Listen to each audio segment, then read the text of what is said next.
So another accolade we've given you is reaching number 4 in our T3 Tech 100. Congratulations again. The fact that I was above Steve Jobs made me completely dizzy with joy.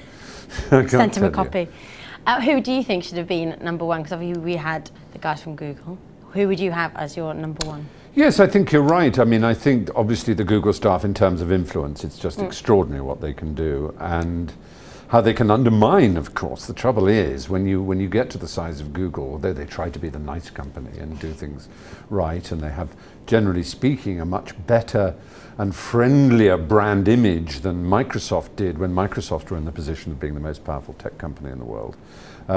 Nonetheless, you know, people who think, oh, I've got this good idea for a localization piece of software, or I've got this good idea for a way of syncing calendars or something, and you just think, well, Google just blast them away. I mean, they're a bit naughty, I think, in the way that everything's in beta, so that they don't take responsibility for their software. But nonetheless, they are clearly the most influential. And then there are individuals, and to be one of those individuals is fabulous. I like to think that I am a trusted guide, and because I hope people understand that I have a passion for this, and that I'm not in the pocket of anything. While it's true that I'm a Mac user and I'm a Mac evangelist, it's also true that I try and use open source things as much as possible. I do, you know, do my best, but I'm impure with that, and there are plenty, as you know, of open source purists who think I'm a boiling hypocrite for the fact that I use anything that's proprietary. But I'm afraid I can't be like that. I just love the mixture of it all. But I certainly think it's important to have open source available, and for people to know about Linux and GNU and Firefox and all the other sort of open source major open source programs and applications that they can, as well as environments and so on. So I think, you know, obviously people like Linus Torvald must be in there somewhere, because and Rich Stallman and so on, who are behind the open source movement, should be up there.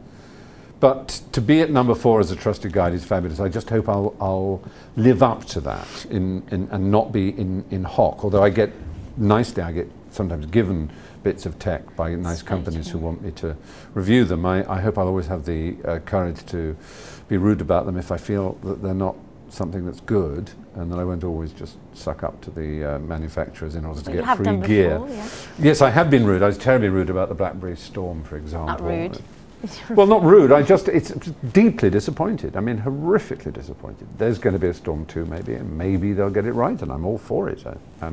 As I say, there's nothing I want to see fail. I even want to see, you know, Windows Mobile 6.5 do well, and Windows Mobile 7, and indeed Windows 7. I want them to be good. I want people to have fantastic choice and power and ease and flexibility and pleasure in relating to each other through new media.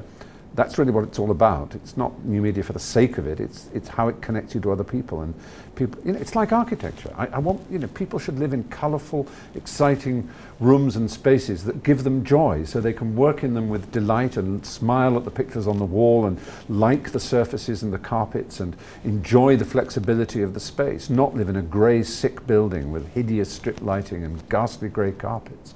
And that's, for so many years, what Windows was, and that was my objection. It was the fact that people were chained to these platforms. Every day they would go in and log on to something that was not worthy of the human spirit, because people work inside computers for most of the hours of their working day, and they should at least be allowed for it to be enjoyable, as a building is. That was always my point. So if Windows cotton onto that and provide a slick, fast, enjoyable, pleasurable environment in which to use a PC, then I'm really thrilled, genuinely. Thank you very much, Stephen, for your time, and congratulations again for being T3's Tech Personality of the Year 2009.